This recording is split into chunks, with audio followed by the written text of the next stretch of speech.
Hi, this is Lisa and welcome to my channel. Today is part 2 of making this marathon cart, and this is actually further along than we're going to make in this video itself, but I've been chopping around in this, just trying to get all the information here. You can find the link for the pattern down below, and I really appreciate everybody's support. If you do make one, I would love to see your marathon carriage. Feel free to share it with me in my Facebook group, and if you have a second, please like and subscribe. Before we solder this on, we're going to check how this is along the front. And if any pieces of metal are sticking out, which is very likely, we're going to take our tin snips and take those off. So that when we put that on, it is going to cover everything. And this is going to sit on top of the edge so that when you turn it over, you can see how we're going to solder that on. Now where this meets, we're going to bend this down. Oops, gotta fix that. I'm going to bend this down at this point right here. You can do that by using something to bend it around. It's going to be on the same angle as this. And as you see, I've got the angle. Where this ends, I am then going to bend this back up horizontal.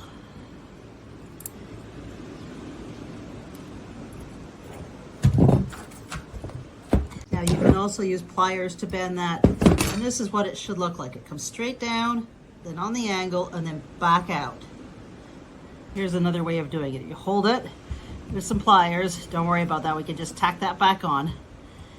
And then where it's going to come back up, so we've got that angle, and then where this is going to come back up, which is just 2 of those, I will then hold this and bring that back up. And there it is, ready to solder. So I've turned this upside down and I'm lining it up, and I'm just aiming to get the front section done first. And I have some clamps because I figure they're going to be a lot better than trying to hold this together with Play-Doh. What I want to do is have it where everything is generally in place. And I'm just going to work along the front, and you can see some of this is sticking out. I'm going to need to trim a little bit more of that. So my first goal is to get the center piece done. And I'm going to use that for a handhold so I don't burn myself. Before starting, make sure you have good connection between the wire and the metal. So use whatever tools and handholds you need without burning yourself, and just try to get little parts of it tacked. And for a helping hand, I got my usual old rusty tin. Basically, do whatever you do with what you have so that you could get up close and push that in enough so that you can work on each little piece. I've got a couple tacks done at this point. Soldering these 2 pieces at the end will help because they already have a lot of solder on them and they're more solid and they're brass. So now I've just got a few tacks in a few strategic places. And now I can use my clamps to do piece by piece all the way along. So if you're trying to finding it's getting too far away, the clamps will get that little spot done and then you can move on. Again, this is probably one of the hardest pieces to get put down. So I've got this piece up vertically, and I'm going to just try to tack it on one side. There's my stuff gone.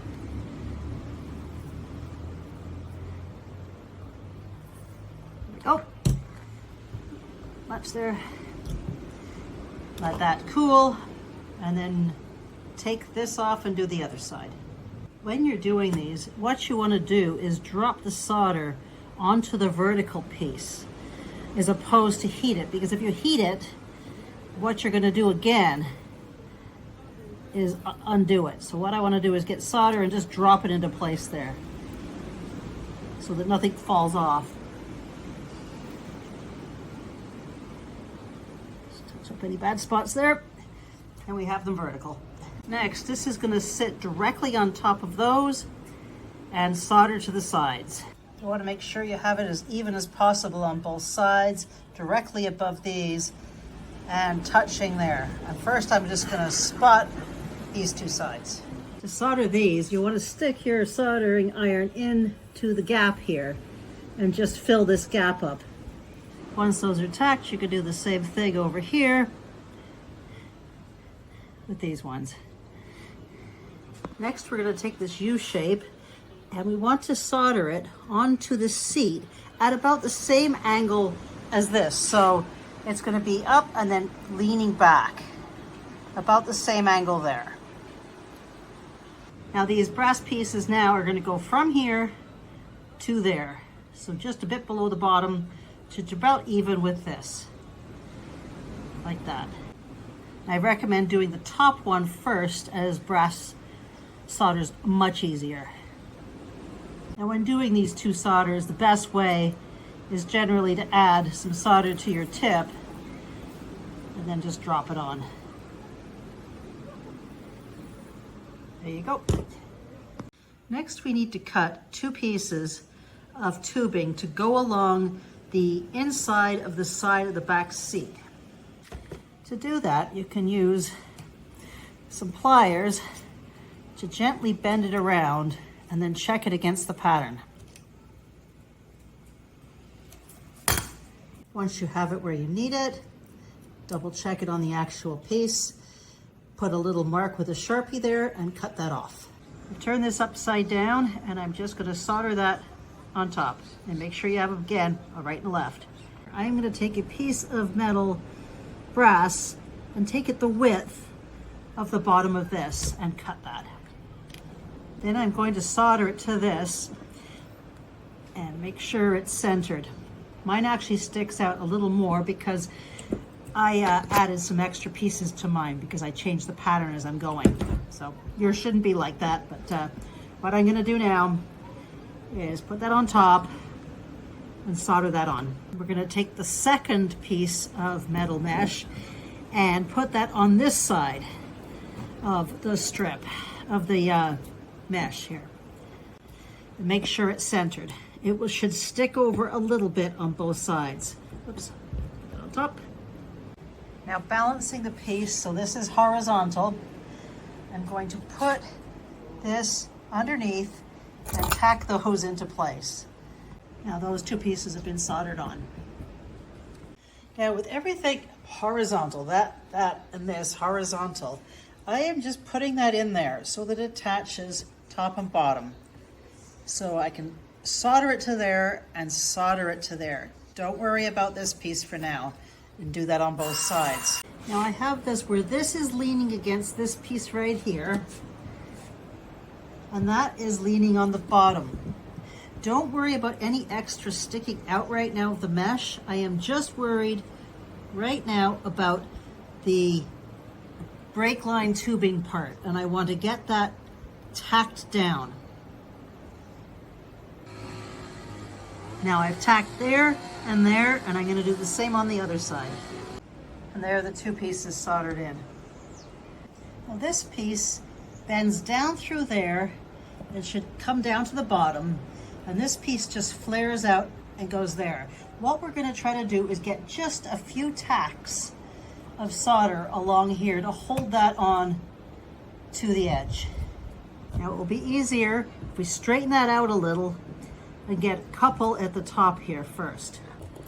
May need a little help from a friend here. Got the clip going. So just trying to get a little bit on here. And the same thing down here at the bottom. And take this piece at the end up, and it should go along here and out to this. I turn that upside down, see this little extra? Just bend that under with some pliers.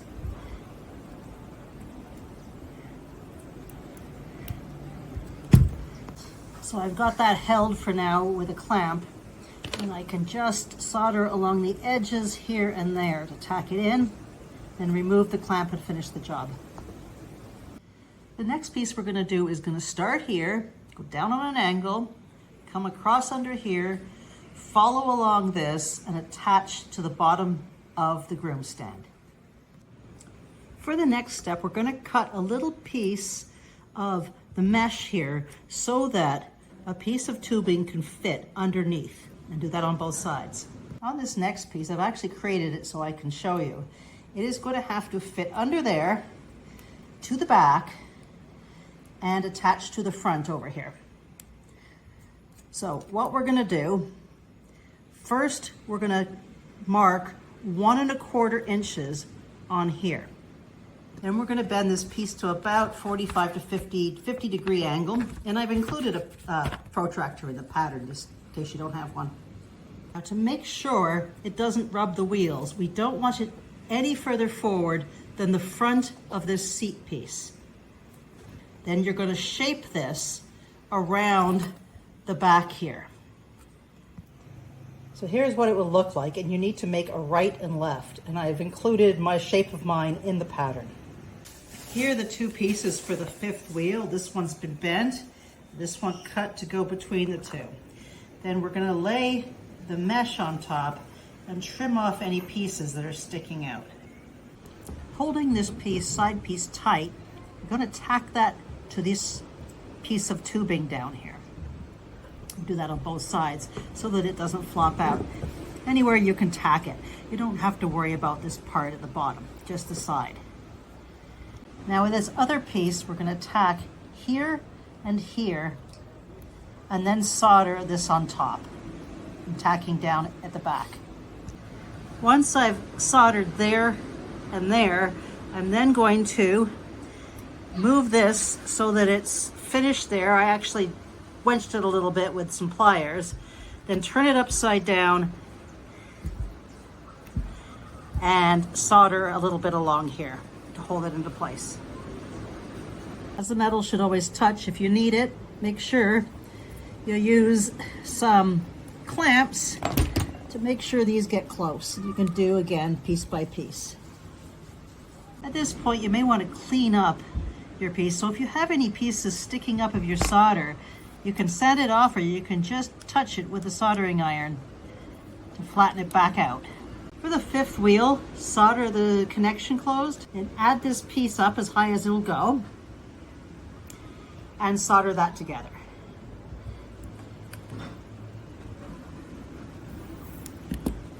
And flip it over and touch the other side up as well. And the 5th wheel mesh piece can be attached on top. Now I'm going to take the largest washer, center it, and spot solder it there and to the front so that it stays on top like this. To do that, I'm going to turn that upside down and put something under here to make sure that it's raised a little, center it, and then it's easier to solder. Mark the middle of your back axle, and that is going to attach where this back slant is, where we put the strip. And we want to mark the middle of that as well. And we are going to match the axle at the same location, clamp that on, and solder that on. I attached the shorter piece there first, and then I'm going to put the 4.5 inch piece on top. The reason for that is so I have enough clearance. For the side handles, I'm going to mark 3 inches here, and then put that on top of something round and not too thick.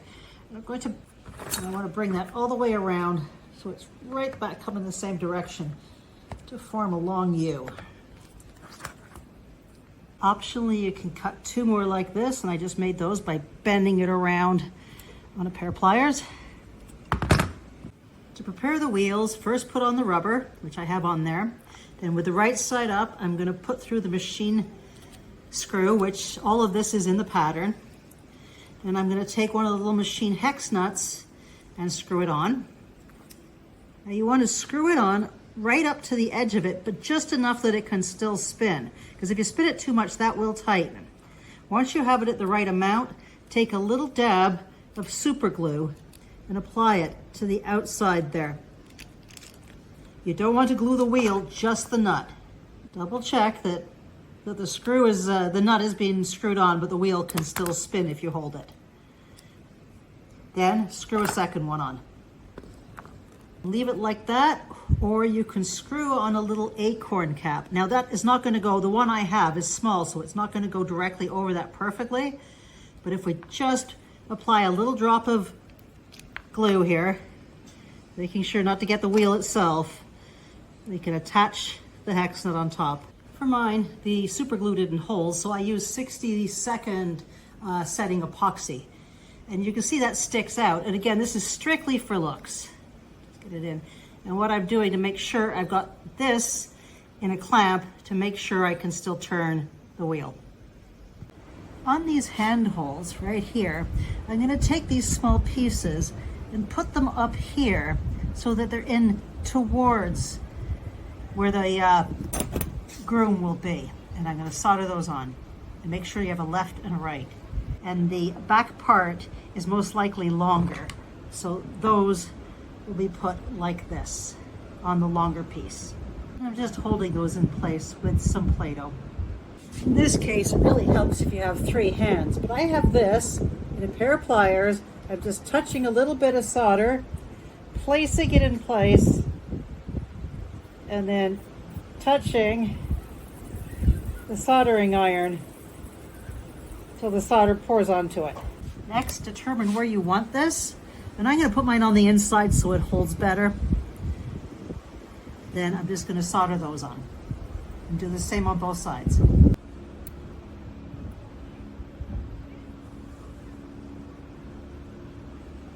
You can see it sticks out a little tiny bit in the front, and that's okay. It seems that I missed off my video on doing the shafts. And anyways, it's better if I show you here what it's going to look like. So the shafts are going to attach to the front of the 5th wheel. They are then going to come up, and they can come up as far as here. Then they're going to bend up a little and go straight across and end where the saddle is going to be. And we've already showed this piece. This is just a little V we're going to use attached to it. So you can shape your shafts based on your horse, depends on which horse you're using, and I used on a different horse here. But you want it so that this is fairly close to the horse. Look at pictures on the internet to see how it should look. To make the shaft, the first thing we're going to do is measure 1 1/4 inches here and bend it on a 90-degree angle. Then where you want it to be, and I've put pictures in the pattern of what my dimensions are, you're then going to, so if this goes this way, then you want it to go up. And I put it on a slight angle, and then where you want it to be, you then want it to go back on the horizontal and cut it off where the saddle of your horse would be. And this can vary depending on your model and your cart. Once that is done, on the end where the saddle is, you're going to solder on the little V-shaped copper piece we did. And then take a T-pin and stick it inside here. It'll actually go to about there. So you stick the T-pin in, solder it in, and once it's soldered, just cut the head of the T-pin in. And then this is just going to slide in. So here's a little sneak peek from the 3rd video, and we're going to stop this for now, and please join me next week for more on making this marathon carriage. Thanks so much for joining me, and here are some more videos you may be interested in.